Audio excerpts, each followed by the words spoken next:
Hello বন্ধুরা, কেমন আছো তোমরা সবাই? আশা করি ভালো আছো। তো আমি এখানে দেখো মটর ডাল ভিজিয়ে নিয়েছি, আর এদিকে দেখো ঈশান কি করছে। কি বাবু, কি হয়েছে? লাফাচ্ছিস কেন? আরে তুমি আজকে ঘুগনি বানাবা, ওই যে ঘুগনি দিয়া ওই যে কচুরি বানাবো, তাই জন্য আমি নাচ করছি। তাই তাই তুমি খাবে? এই যে এটা কি, এটা দাও, এটা হাতে দাও। না না, দাও, এটা এগুলো ধরো না। কয়টা দিই? দড়ি ধরতে নেই, এসব দিয়ে খেলে না কেউ, বাচ্চারা এগুলো দিয়ে খেলে না। দাও। তো দেখো এখানে মটর ডালগুলো ভালো করে পরিষ্কার করে ধুয়ে নিয়েছি। এবার প্রেশার কুকারে আমি সিদ্ধ করে নেব। তো দেখো প্রেশার কুকারের মধ্যে দিয়ে দিয়েছি। ভালো করে আগের থেকে ভিজিয়ে রেখেছিলাম, ভিজিয়ে রেখে এখন আমি সিদ্ধ করে নিচ্ছি। এই যে জল দিয়ে দিয়েছি, এবার সিটি দিয়ে নেব। এদিকে দেখো আলুগুলোও কেটে নিয়েছি, দেখো সিটি দিয়ে দিয়েছি। ভালো করে সিদ্ধ করে নিয়েছি। আর এদিকে টমেটোটা আমি ঘষুনিতে ভালো করে ঘষে নেব।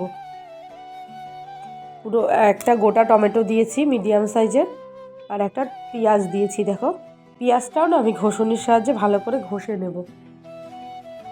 তোমরা চাইলে পেঁয়াজটা এরকম কেটে টুকরো টুকরো করে নিতে পারো, আর টমেটোটাও সেটা করে নিতে পারো, কিন্তু আমি আজকে এইভাবে করব, ঘষুনিতে ঘষে। তাহলে কি হয়, ভালো হয়, মশলাটা বেশ গাঢ় হয়, ভালো লাগে খেতে। তো তার জন্য আমি এইভাবে করব।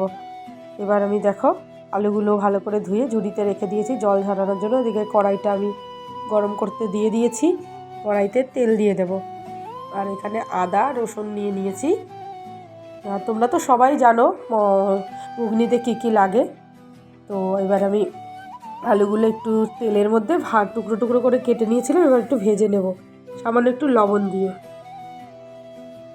ভালো করে নেড়ে চেড়ে ভেজে নেব যতক্ষণ পর্যন্ত সিদ্ধ না হয়, যেহেতু আমি মটর ডালটা আগের থেকে সিদ্ধ করে নিয়েছি সেই কারণে।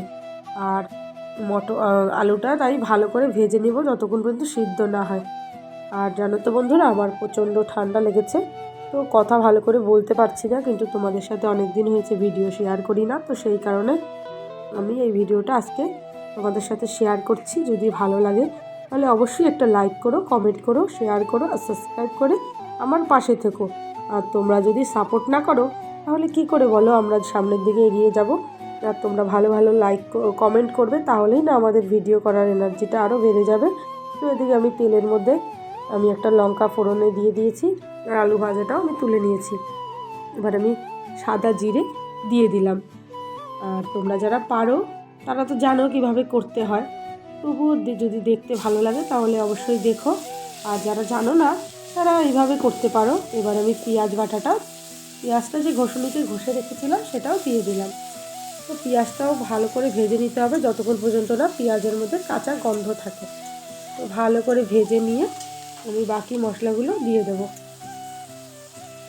ভালো করে নেড়ে চেড়ে নিতে হবে, আর গ্যাসের ফ্লেমটা লো করে দিতে হবে। এখানে আমি জিরে, গরম মশলা আর ধনের গুঁড়ো একসাথে একবারে দিয়ে দিয়েছি, না হলে লাস্টের দিকে দিতে আর মনে থাকে না। তো এখানে আদা আর রসুনটাও একটু ভালো করে আমি বেটে নিয়েছিলাম, তো সেটা এবার আমি দিয়ে দিয়েছি। ভালো করে নেড়ে চেড়ে নিতে হবে মশলাটা যতক্ষণ পর্যন্ত না কষানো হচ্ছে, কাঁচা গন্ধ না ছাড়ছে, ততক্ষণ পর্যন্ত ভালো করে কষিয়ে নিয়ে এবার আমি সামান্য একটু জল দিয়ে তেল না যতক্ষণ ছেড়ে দেবে ততক্ষণ পর্যন্ত আমি মশলাটা বেশ ভালো করে নেড়ে চেড়ে নিয়ে কষিয়ে নেব। তাতে করে কি হবে, ঘুগনিটার স্বাদ অনেকটাই সুন্দর হবে, আর দ্বিগুণ বেড়ে যায় মশলাটা যতক্ষণ পর্যন্ত আমি মশলাটা একটু বেশি কষাই তাহলে। তো ভালো করে মশলাটা কষানো প্রায় হয়ে এসেছে, আর ঘুগনিটাও না বেশ ভালো করে সিদ্ধ হয়ে গেছে। আর এই মশলার মধ্যে আমি ভেজে রাখা আলুগুলো দিয়ে দেবো। তো আলুগুলো দেখে বুঝতেই পারছো বেশ ভালো করে ভাজা হয়েছে আর নরম হয়ে গেছে পুরো। তো এবার আমি সিদ্ধ করে রাখা ঘুগনির ডালটা আমি মটর ডালটা দিয়ে দেবো।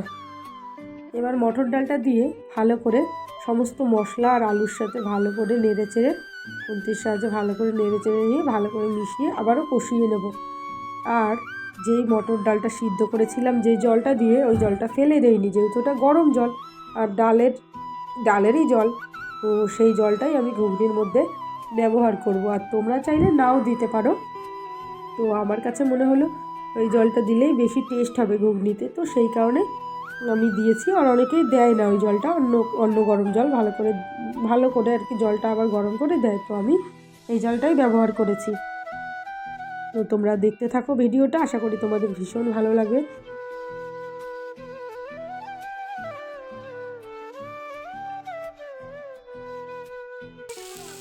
এই দেখো, আর এখানে দেখো ঈশান কি করছে। ওটা করছে কেন? কিসের গন্ধ শোকো? কিসের গন্ধ শোকো বলো? ওটা কি খেতে ইচ্ছা করছে তোমার? কি দিয়ে খাবে ঘুগনি? পরোটা? ও বাবা। তো ঈশানকে আমি একটু ঘুগনি আর কচুরি বানিয়ে দিচ্ছি। তো ঈশান খুব খুশি হয়েছে, সেই কারণেই তখন করছে। এদিকে দেখো কষানো হয়ে গেছে, আর আমি ওই জলটা দিয়ে দিচ্ছি। তো তোমাদের আগেই বলেছিলাম, তো ভালো করে এবার জলটা দিয়ে দিয়েছে। আর আমি না এখানে আজকে কাঁচা লঙ্কা দিয়ে করেছি, শুকনো লঙ্কা না দেইনি, তাই জন্য কালারটা মানে সুন্দর এসছে। কিন্তু কাঁচা লঙ্কা দিলে কালারটা একটু হালকা আসে, আর যদি শুকনো লঙ্কা দেওয়া হয় তাহলে কালারটা বেশ লাল লাল হয়। আর ঘুগনিটা আমার সম্পূর্ণ তৈরি হয়ে গেছে। আর তোমাদের কেমন লাগলো কমেন্ট করে কিন্তু জানাতে ভুলবে না বন্ধুরা। আর এদিকে আমি বাকি কচুরিগুলো আমি ভেজে নেবো। দেখো ময়দাটা আমি মেখে নিয়েছি। আর কচুরি ভাজাটা তোমাদের সাথে শেয়ার করলাম না, নাহলে ভিডিওটা অনেক বড় হয়ে যাবে। তো বন্ধুরা আজকের মতো টাটা, দেখা হবে নেক্সট ভিডিওতে।